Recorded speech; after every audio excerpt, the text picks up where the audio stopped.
Welcome to Extrinsic Coaching. મિત્રો, જ્યારે તમે હાઈવે પર ગાડી ચલાવતા હો અને પોલીસની સ્પીડ ગન તમને પકડી લે તો એ કઈ ટેકનોલોજી છે? એ છે ડોપલાર રડાર. હેના તો આ ડોપલાર રડાર વિશે જ અહીંયા સવાલ પૂછેલો છે. આ સમજવા માટે એક ઉદાહરણ લ્યો. ફોર એક્ઝામ્પલ, તમારી કારનું સ્પીડોમીટર. શું તમે તમારી સ્પીડ જાણવા માટે રસ્તા પર ઉભેલા કોઈ માણસને પૂછવું પડે? ના, કારણ કે સ્પીડોમીટર સ્વયં સંચાલિત છે, સેલ્ફ કન્ટેઇન છે. તો આવી જ રીતે ડોપલાર રડારનું પણ એવું જ છે. વિમાનમાંથી નીચે તરંગો ફેંકે, જમીન પર અથડાઈને પાછા આવે અને જાતે જ ગણતરી કરી લે, એટલે તેને જમીન પર કોઈ સ્ટેશન કે ટાવરની બિલકુલ પણ જરૂર પડતી નથી. હવે એ શું મેજર કરે? જો અહીંયા આગળ કયા ઓપ્શન આપેલા છે પેલા આપણે જોઈએ. પૂછ્યું છે સ્વિચ નોટ ટ્રુ. આમાં શું સાચું નથી? મેજર ધ ગ્રાઉન્ડ વેલોસિટી, બિલકુલ મેજર કરે છે, જમીનની સાપેક્ષે સ્પીડ માપે છે, એટલે આ સાચું છે. The transmitter power is high and requires ground assistant, આ ખોટું છે. મતલબ આ ઓપ્શન સાચો છે, આ સ્ટેટમેન્ટ જે છે ખોટું છે. કોઈ ગ્રાઉન્ડ અસિસ્ટન્ટની જરૂર છે નહીં, કારણ કે જાતે જ માપે છે. એક્સ્ટ્રીમલી એક્યુરેટ, ખૂબ જ ચોક્કસ છે, આ પણ સાચું છે. અને ઓલ વેધર સિસ્ટમ દરેક વેધરમાં ચાલે છે. વરસાદ હોય કે કાંઈ પણ હોય, દરેક વેધરમાં ચાલે છે. તો અહીંયા શું ખોટું છે એમ પૂછ્યું છે, એટલે ઓપ્શન બી જે છે એ સાચો જવાબ આવશે. હવે આપણે થોડુંક ડોપલાર રડાર વિશે થોડુંક ડિટેલમાં જાણીએ મિત્રો.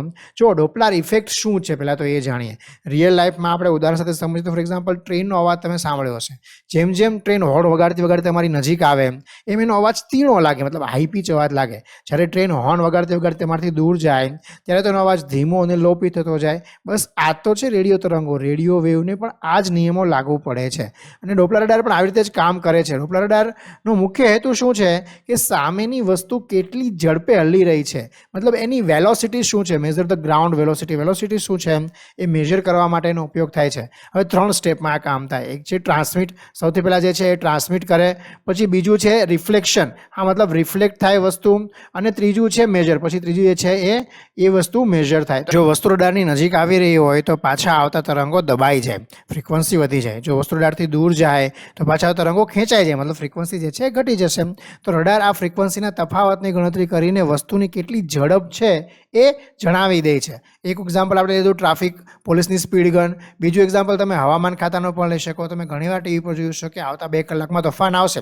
આ કેવી રીતે ખબર પડે છે કે એ લોકો ડોપલાર રડારનો ઉપયોગ કરે છે. તરંગો મોકલીને ખબર પડે કે વરસાદના ટીપા કઈ દિશામાં કેટલી ઝડપે જઈ રહ્યા છે. તો પવનની ગતિ પણ એનાથી માપી શકાય છે. તમે ક્રિકેટના બોલની સ્પીડનું પણ એક્ઝામ્પલ લઈ શકો.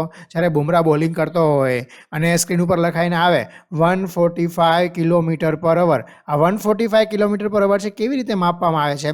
ત્યાં પણ એક પ્રકારનું રડાર સેન્સર જ કામ કરે છે જે બોલની ગતિ માપે છે. તો આવા જ કોન્સેપ્ટ ક્લિયર કરવા માટે ફટાફટ ચેનલ સબસ્ક્રાઇબ કરો, વિડીયોને લાઈક કરો, તમારા ફ્રેન્ડ સાથે શેર કરવાનું ભૂલતા નહીં. ધન્યવાદ.